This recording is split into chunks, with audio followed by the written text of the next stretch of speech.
Advancing Guard. Arc System Works have just dropped a video detailing the changes that they've implemented into Marvel Tokon Fighting Souls. What I'm going to do is I'm going to go through these changes and give my initial thoughts before I really sit and simmer with them. So I'm going to have initial thoughts now, and later this week we'll hopefully do a podcast and we'll just talk in much more detail. Without further ado, let's do this right now and go for it. Assigned dedicated buttons for tag and assist. This is fine by me, and I think honestly a good idea just because of the fact that we now have both quick tag and the ability to tag like after your assists have come out and are now standing either neutral or even mid-move, right? So the ability to quickly press that button at any point and not have it mess up the rest of your inputs, I think that's great. Also, reduced frames and animation time for tagging means we're going to see snappier assists. They want you to tag more often. Even in the video they're showing via the fact that they're tagging into all of the characters means that they want you to tag more often. So a good change, a clear sign of direction the game's going. I love it. Cancelled attack to trigger non-rush assists. Now this one I'm not too sure about initially. I did find the wording a little bit confusing. From my observation from the footage that they showed previously, you could call non-rush assist during block strings, but it wasn't clear how. In this footage, it doesn't look like Danger is actually cancelling anything. She just looks like she's leaving her normal attack to linger while she calls the assist, and the neutral assist is coming out. Now, shouts to Ostentatious, because I had just recently had a conversation with them.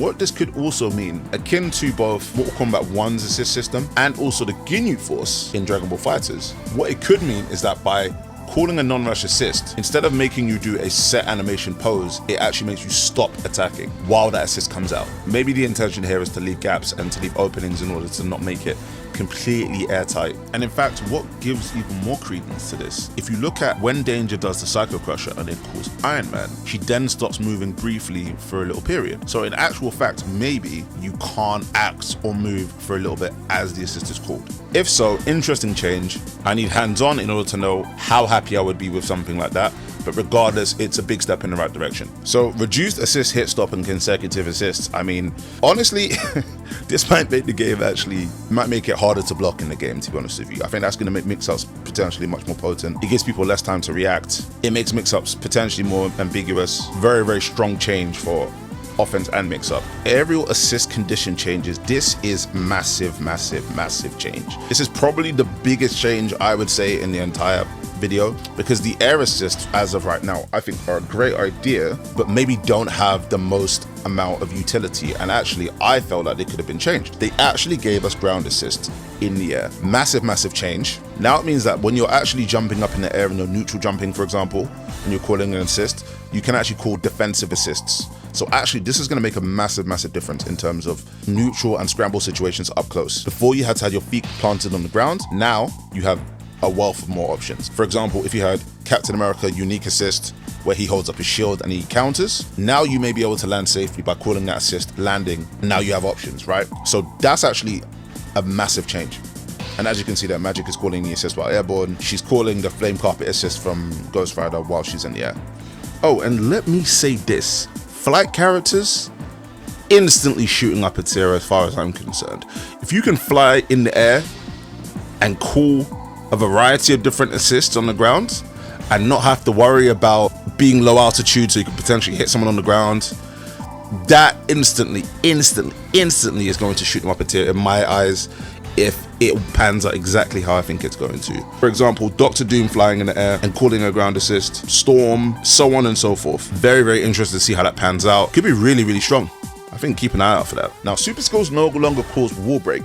I think given the changes that they've actually made in this, which you're going to see very soon here, I think that's a necessary change. It wouldn't necessarily be fair, or the tweaks they've made now, which you now are at advantage, as you can see here. Because now you're given full knockdown on the wall break, now they kind of need to be very careful in terms of how they give out these wall breaks.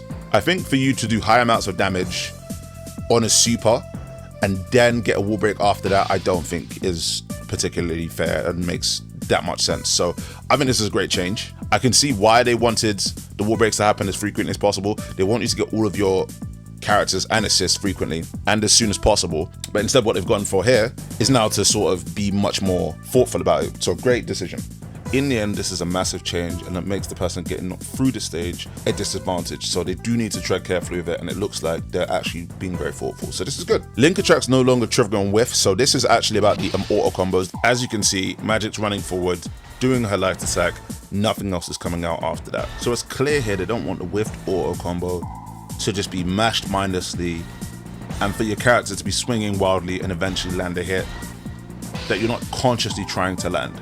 So it's clear here that what they don't want is a Dragon Ball Fighter situation where you can just be mashing auto combo, not intending to actually hit and just hoping that the opponent runs into it or he gets clipped and you get to combo, which can at times be pretty mindless. So good change. Now all of your attacks have to be much more thoughtful, much more thought out. I'm sure it still works just fine on block, but just having your character start flailing and hoping that you can land a hit is clearly now not the intention from the developers. So it's a change that I love and I think is great. Might not be as fair to newer players, but the thing about those auto combos is that they could be used by beginner players and experienced players alike, and really it could be abused by both. So again, I actually agree with that one too. Reduced aerial combo limit consumption. Now, I mean, this is a great change. Again, more combo creativity, more combo expression. Now we can do much more interesting things and create many more interesting situations, whether they're wall carries, whether they're resets. For me, fantastic change, gonna make for a much more interesting game. And yeah, that's it. It's only like a minute and a half worth of footage. Massive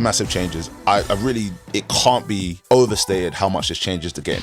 Looking forward to trying this new version of the game when I get my hands on it. It's gonna be great, man. So Takeshi Yamanaka, my hat's off to you. You've done a fantastic job so far. I'm looking forward to you doing even more. And I can't wait to play this game on August 6th. For the rest of you, man, it's been emotional. Catch you later when I've got more footage to put out, which should be later this week. Do look out for that. Safe. You're not gonna go out like that, are you? Get back in there and try again.